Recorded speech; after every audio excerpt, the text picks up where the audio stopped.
It was 2 in the morning, and I was still awake. The house was silent except for the soft hum of the heater and the occasional tick of the clock on the living room wall. My husband, Tyler, was snoring heavily beside me, oblivious to the way I kept tossing and turning. At 26 weeks pregnant with twins, sleeping had become nearly impossible. Every time I tried to roll onto my side, a sharp pain shot through my lower back, and I could feel the babies shifting restlessly inside me as if they were practicing some chaotic dance routine. I sat up, wincing, and rubbed my swollen belly. "It's okay, little ones," I whispered, hoping they could somehow hear me. "We're fine. Mommy's just tired." There was no response, of course, just more uncomfortable flutters and a little kick beneath my ribs. I slid my legs off the bed and shuffled toward the kitchen, my movements slow and awkward. Walking felt like I was carrying 2 bowling balls strapped to my waist. I made a cup of tea and sat at the small dining table, staring at the dark window while the kettle clicked off behind me. Outside, Columbus was covered in frost, the streets empty, the world perfectly still. Inside, though, my mind wouldn't stop racing. I thought about how we'd gotten here. Me, exhausted and alone in my own home, while Tyler slept like he didn't have a care in the world. When I first told him I was pregnant, he'd been ecstatic. He wanted a child so badly, even begged for it, saying things like, "We need someone to carry on the Carter name. Someone who'll look up to me." I thought it was sweet, even a little romantic. But when the ultrasound showed there were 2 babies instead of 1, something inside him changed. The excitement faded almost overnight. Instead of kissing my belly like he used to or calling me his beautiful Sophia, he started making little jokes, mean ones. He'd pinch the extra weight on my hips and say, "Careful, babe, you're gonna roll away on me." Or he'd laugh when I waddled across the room and mutter, "You look like a penguin." I tried laughing along at first, telling myself he didn't mean it. But as my body changed and my energy drained, those words started cutting deeper. Tyler still expected a spotless house, hot dinners on the table, and his shirts ironed to perfection. If I complained about being tired, he'd just shrug and say, "You're pregnant, not dying. Every woman goes through it. Stop acting like it's a miracle." Sometimes I'd go to the bathroom and cry quietly so he wouldn't see me. I used to think we were in love, but lately I felt more like live-in help than a wife. The sad part? I kept telling myself it would get better once the babies were born. Maybe he'd hold them, see their tiny faces, and fall back in love with me. But deep down, there was this knot of fear I couldn't untangle. What if he didn't change? What if he stayed distant, or worse, walked away? I sipped my tea, slowly blinking back tears. The warm liquid didn't comfort me the way it used to, and I suddenly realized I hadn't heard a kind word from him in weeks. The clock on the wall ticked toward 3, and I knew I wouldn't be sleeping again tonight. So I rubbed my belly once more, whispered goodnight to the babies, and promised myself something. No matter how lonely I felt, I wouldn't let them see me break. I wasn't always this tired, heavy, or afraid. There was a time when my life felt wide open, full of choices and hope. I grew up an only child, raised by parents who were older than most of my friends' moms and dads. My father was a history professor at the local college, the kind of man who loved dusty books and quiet evenings. My mother worked as an accountant, careful and precise, always balancing every penny. They were gentle people, never yelling, never fighting in front of me, the kind of parents who believed in solving things over tea instead of shouting matches. But by the time I turned 19, everything had changed. My dad had a stroke and passed away suddenly, leaving a silence in our house that no one could fill. My mom tried to hold on, tried to keep me focused on school and the future. But cancer doesn't care about timing or effort. She was gone within a year. And just like that, I was alone. I sold the house to pay for her treatments, leaving me with little more than a scholarship and a suitcase. I moved into the university dorms, telling myself I could handle it, but the truth? I was lonely. I poured myself into studying English because it was something I loved, something that made sense when nothing else did. To cover my expenses, I put up an online ad offering English tutoring, affordable rates, patient teacher, flexible schedule. That's how I met Tyler. He was 28 at the time, already working as a warehouse manager, but struggling with his company's new international clients. He needed the basics, enough to hold a conversation without looking foolish. When he first showed up for lessons, I was nervous. He had this confident way of walking into a room, like he owned it. He smiled easily, asked about my day, and even paid more than I charged, saying, "You're worth it, Sophia. You're helping me more than you know." I remember blushing, not used to that kind of attention, especially from someone like him. Steady job, nice car, all the things I didn't have. Our lessons turned into conversations, and our conversations turned into dinners. Tyler would tell me I was smart, that he admired how I kept going even after losing my parents. He made me feel seen at a time when I was invisible to everyone else. I thought, maybe this is what love is supposed to feel like, safe. 6 months later, he asked me to move in. He said things like, "You don't need to live in those tiny dorm rooms anymore. Come home with me. Let me take care of you." And I wanted that. I wanted to belong somewhere again. We married quietly a year later. Just a courthouse wedding and a dinner with his mom, Martha, afterward. I didn't have much family left to invite, and he didn't seem to care for big celebrations anyway. I told myself it didn't matter. That love was what counted, not a fancy ceremony. At first, married life felt good. Tyler liked that I cooked and cleaned, and he'd sometimes bring me flowers or tell me how lucky he was. But little by little, things shifted. He started questioning why I still wanted to tutor, why I kept meeting friends from school.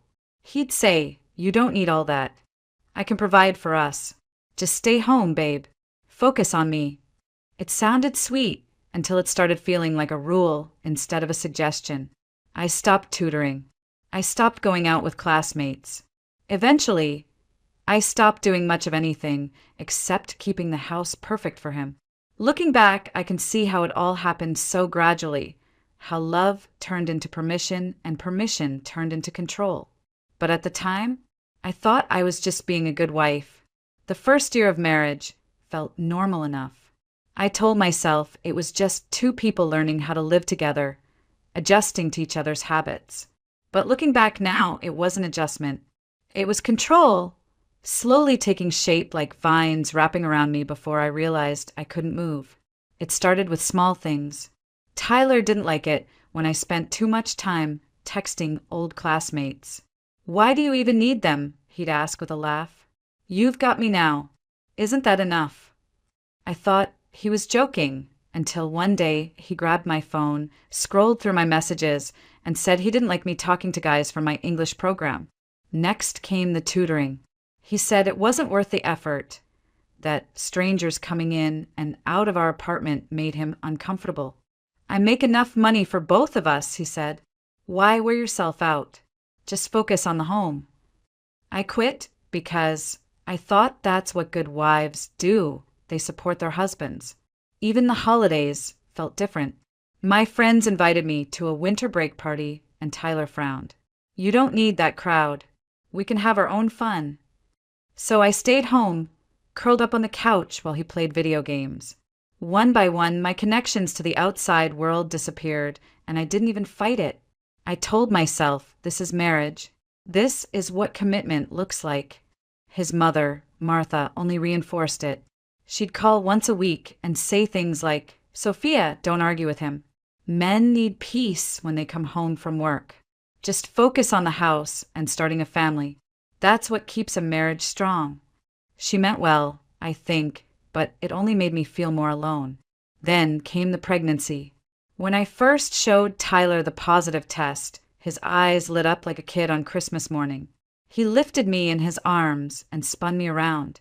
"I'm going to be a dad. Sophia, this is the best day of my life." For a brief moment, I believed things were going to be different, that he'd soften, maybe even treat me like his equal again. But then we had the ultrasound and saw 2 little heartbeats instead of 1. Twins. I still remember the way his smile faltered, how he went quiet on the drive home. That night, he barely spoke, just stared at the TV while I tried to process what it meant to carry two lives inside me. From then on, every little thing I did seemed to annoy him. If I was too tired to cook, he'd complain. If I left laundry for the next day, he'd mutter, "What do you even do all day?" He hated how slow I moved, how big I'd gotten. He joked about my swollen ankles and the way I waddled, calling me Penguin like it was a nickname I should laugh at. I cried a lot during those months, though I hid it from him. I'd stand in the bathroom, hands braced on the counter, staring at my reflection and whispering, "Just hold on, once the babies come, he'll love you again.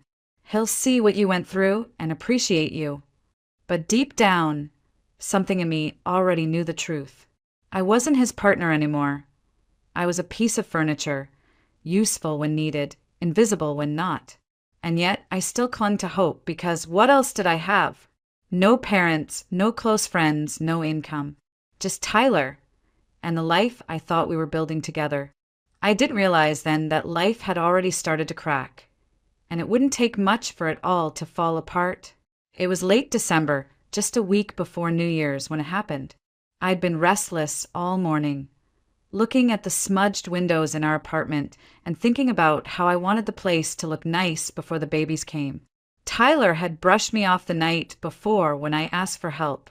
"I've been working all week, Sophia. I'm exhausted. Can't you handle one thing on your own?" So I tried. I grabbed a stool, a bucket of warm soapy water, and a rag. My belly felt enormous, but I told myself I could do at least the bottom half of the window, just enough to feel like I'd done something useful. The stool wobbled as I reached forward, and for one terrifying second I felt weightless. Then came the crash, with hitting tile, and a sharp pain in my back as I landed awkwardly on the floor. My breath caught in my throat. Then I felt it, a sudden warm rush between my legs. My water had broken. Panic set in immediately. I fumbled for my phone, hands shaking, and called Tyler. Straight to voicemail. I called again. Still nothing. "Come on, Tyler, pick up. Please." My chest tightened and tears blurred my vision. I scrolled through my contacts, meaning to call a neighbor, but my finger slipped. I didn't even see which name I hit before I pressed send. "Hello," a man's voice answered. It took me a second to place it. David Miller, Tyler's boss. My voice came out broken. "David, I'm so sorry. I didn't mean to call you, but my water just broke and I can't get a hold of Tyler. Please, I need help." There was no hesitation in his response. "Stay where you are. I'm on my way." Minutes later, David appeared at the door, his face full of concern. He didn't ask questions, didn't waste time judging why his employee's pregnant wife had accidentally called him instead of her own husband. He just scooped up my hospital bag from the hallway closet and helped me to the car. At the hospital, everything moved fast, too fast. Nurses rushed me into a delivery room, hooking up monitors and starting IVs. "You're early, sweetheart," one of them said gently. "But don't worry, we're going to take care of you and those babies." I gripped the side rails as the contractions came, sharp and relentless. "Where's my husband?" I gasped between breaths. No one had an answer. I sent another text, then another, but the screen stayed blank. No response. Hours later, I held two tiny boys in my arms, their little chests rising and falling with effort. The nurses whisked them away to the neonatal unit, and I lay there, exhausted and numb, wondering why Tyler hadn't shown up. David stayed in the hallway the whole time, pacing like a worried family member. When the nurse told him he could step in for a moment, he just smiled at me softly and said, "You and the babies are safe now. That's what matters." I wanted to cry from gratitude and humiliation all at once. This man, practically a stranger, had done what my own husband wouldn't. He showed up. He made sure I wasn't alone in one of the scariest moments of my life. As they wheeled me into recovery, I clutched my phone, staring at the unread messages I'd sent Tyler, and whispered to myself, "Were you? How could you not be here?" I didn't know it then, But this was the moment everything between us would shatter, because when I finally did go home, I'd find out exactly where he had been and why he hadn't answered. 3 days later, I was discharged from the hospital. The twins were stable, but small, tucked safely in their car seats that looked far too big for their tiny bodies. My arms ached from holding them, not because they were heavy, but because I didn't want to let go. They felt fragile, like porcelain, like something I'd been trusted with but didn't quite deserve. David was there again. I hadn't asked, he just showed up saying, "You shouldn't be driving in this condition, Sophia. Let me help." I wanted to protest, to say I could manage, but the truth? I couldn't. I was sore, weak, and emotionally drained. We pulled into the apartment parking lot, and I noticed something immediately. Tyler's truck wasn't there. I told myself he was probably at work or running errands. But when we stepped inside, that illusion collapsed. The living room was half empty. The TV stand was bare, no flat screen.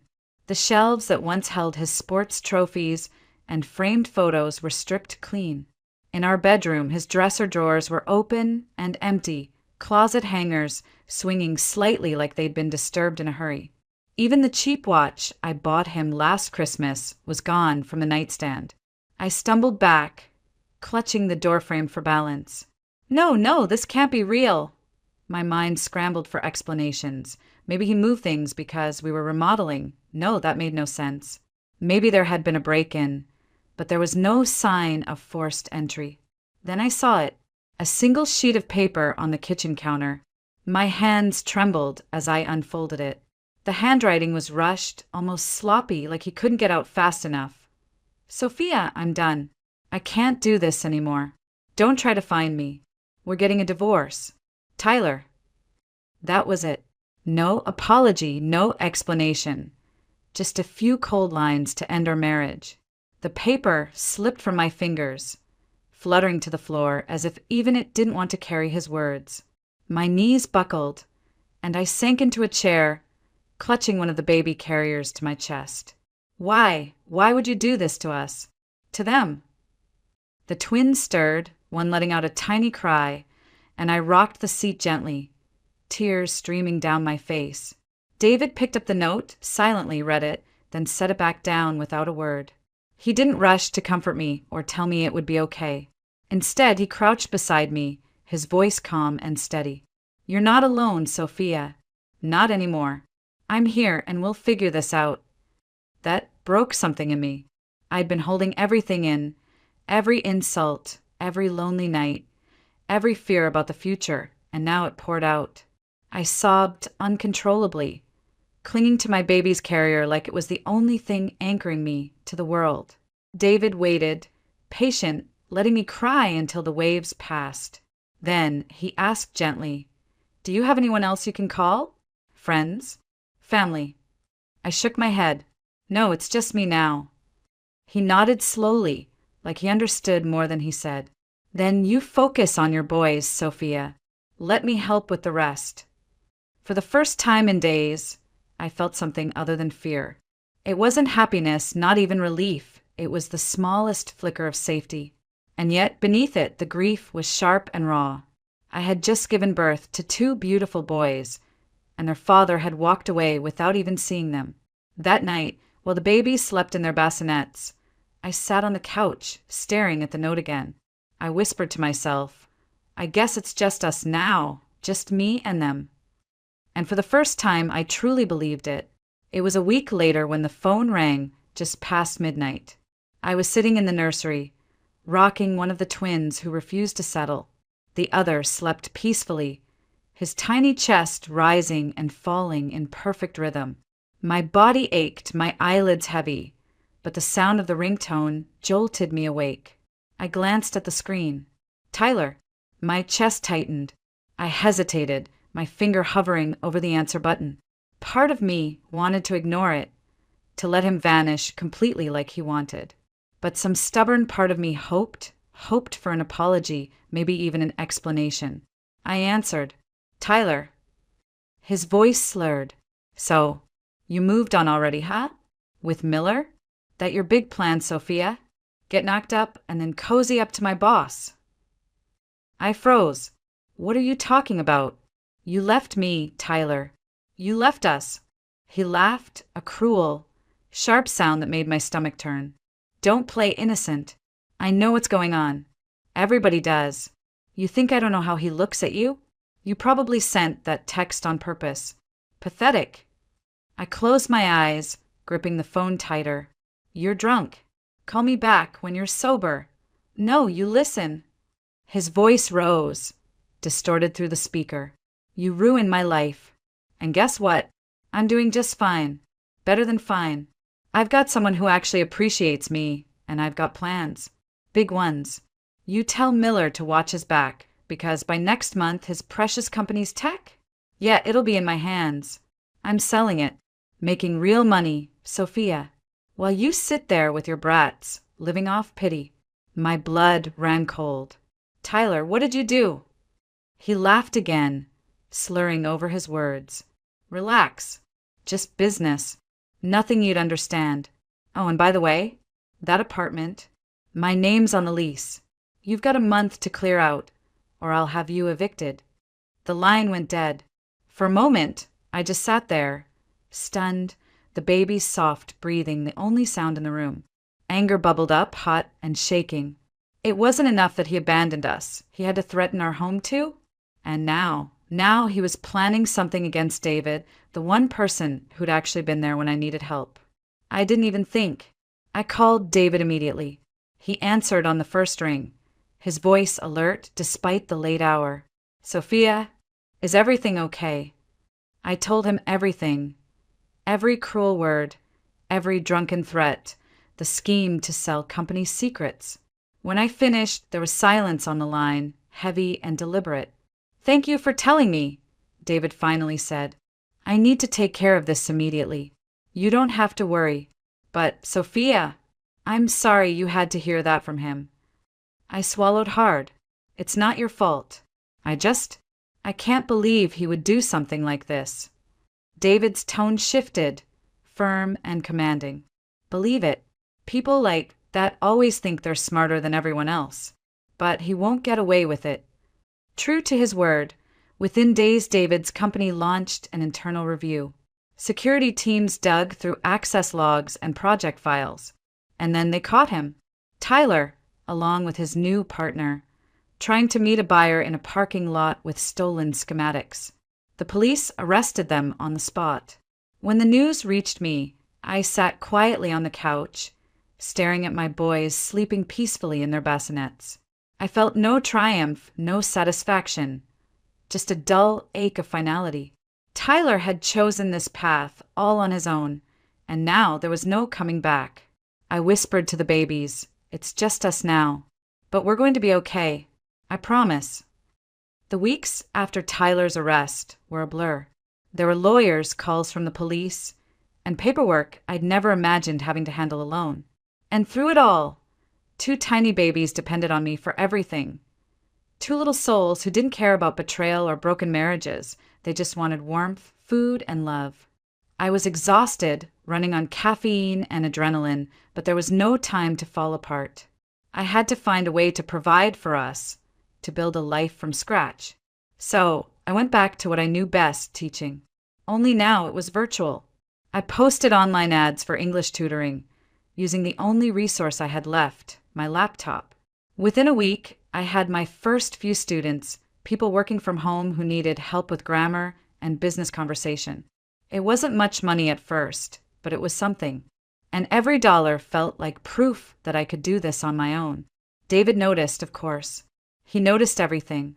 One afternoon, he dropped by with a car seat base for my second-hand sedan. You shouldn't be struggling to carry both carriers in and out every time, he said with a soft smile. Another time, he handed me a list of local clients who needed English tutoring, people from his company who wanted evening lessons. I mentioned your name, he explained. Only if you're comfortable, of course. I didn't know what to say. Nobody had ever gone out of their way for me like that. Not even Tyler, not really. David never hovered, never acted like I owed him anything. He'd stop by, help install a baby gate, or drop off diapers when he noticed I was running low. and then he'd leave, giving me space. Somehow he understood I needed to stand on my own, but he also wanted me to know I wasn't alone. His daughter, Chloe, loved coming along too. She was 8, sweet, and endlessly curious about babies. "Can I hold one?" she'd ask every time, and I'd smile and say yes, watching how gently she cradled their tiny heads. She called them my little brothers, and something about the way she said it warmed a part of me I thought had gone cold forever. There were still nights I cried, mostly when the boys refused to sleep and the weight of everything felt crushing. But slowly I started to see a future. Not perfect, not what I had once imagined, but ours. A future I was building with my own 2 hands, fueled by every ounce of determination I had left. One evening, while folding laundry at the kitchen table, David leaned against the doorway and said, "You know, Sophia, you're stronger than you realize. Most people would have broken by now." I laughed softly, shaking my head. "It doesn't feel like strength. It just feels like surviving." He stepped closer, his voice calm but firm. "Surviving is strength. And you're doing more than that. You're building something new." I looked at him then, really looked, and for the first time I let myself see what was in his eyes. Not pity, but respect and maybe something more. I pushed the thought away. I wasn't ready for that, not yet. But for the first time in a long time, I went to bed that night feeling like life wasn't just something happening to me. It was something I was shaping piece by piece for me and my sons. And I knew one thing with certainty: we weren't as alone as I once feared. It happened on a chilly spring afternoon, one of those days when the sun looks warm but the wind cuts straight through you.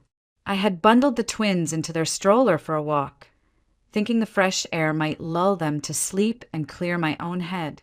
The park near our apartment had a small lake with a narrow paved path running along its edge.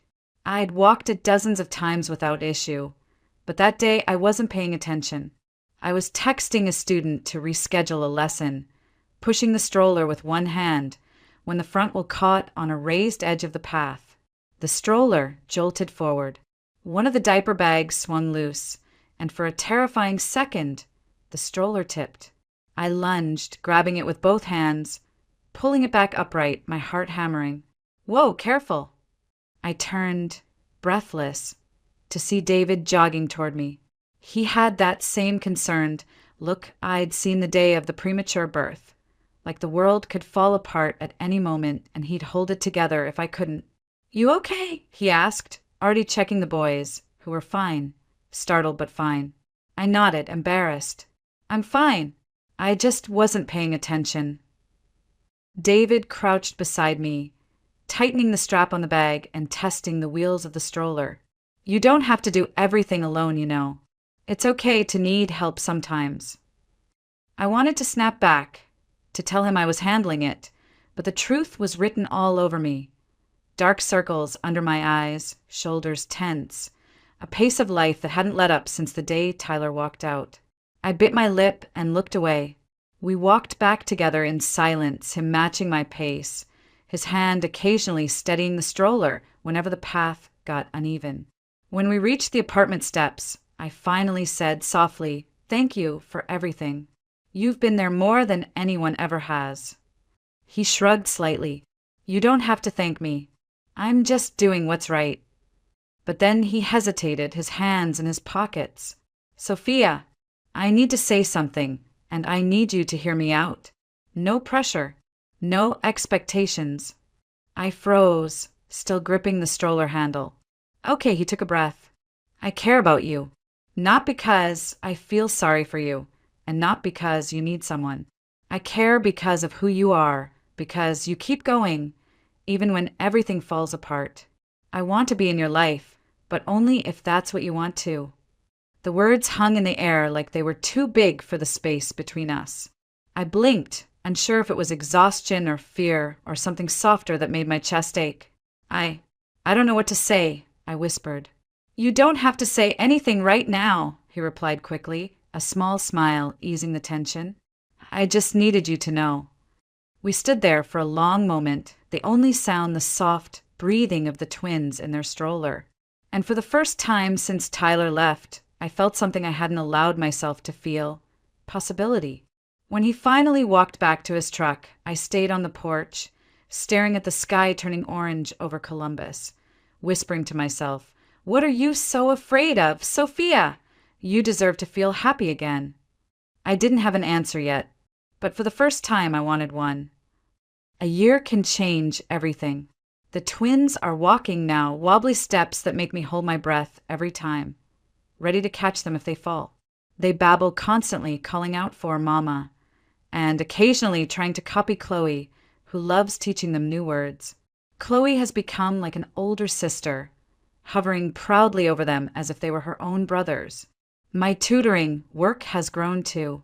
What started as a handful of online students has turned into a full schedule, with enough income to cover rent, groceries, and even start a little savings account. I no longer worry about where the next dollar will come from. I built this life with my own hands, piece by piece, and it feels solid, like it won't crumble no matter what. And David, he's still here. We took things slow, just like he promised.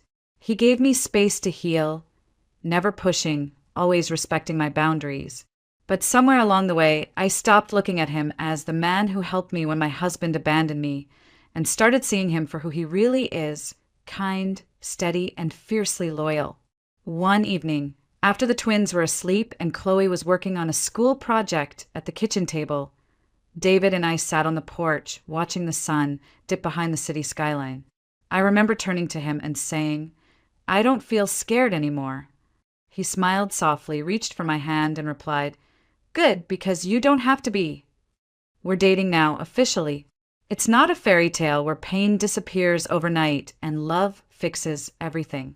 Some nights, I still wake up thinking about Tyler, about how quickly someone you trust can betray you. But then I look at the life I have now, my children's laughter, Chloe's gentle hugs, David's quiet strength, and I know I'm exactly where I'm meant to be. As for Tyler, I heard through the grapevine that he took a plea deal for corporate theft and left Ohio after serving his sentence. He hasn't called, hasn't tried to see the boys, and to be honest, I'm grateful. I don't want his chaos anywhere near the life I'm building. Sometimes I think back to that night, the fall, the panic, the text I sent by mistake. If my hand hadn't slipped, if David hadn't answered, I don't know where I'd be. Maybe still trapped in a marriage that was killing me slowly, or worse, completely alone, believing I wasn't worth more than scraps of affection. But life has a strange way of guiding you, even when it hurts. When I tuck the boys in at night, I whisper, "We're okay now. Mama's got you." Because it's true. We're not perfect, we're not rich, but we are safe, loved, and happy. I used to think I needed someone to rescue me. Now I know I rescued myself first. David just reminded me it was possible. And sometimes when I stand in the doorway watching my little family, Chloe reading to the twins while David laughs at their attempts to mimic every word, I can't help but think, all of this started because I sent a text to the wrong person. The wrong number. That saved my life.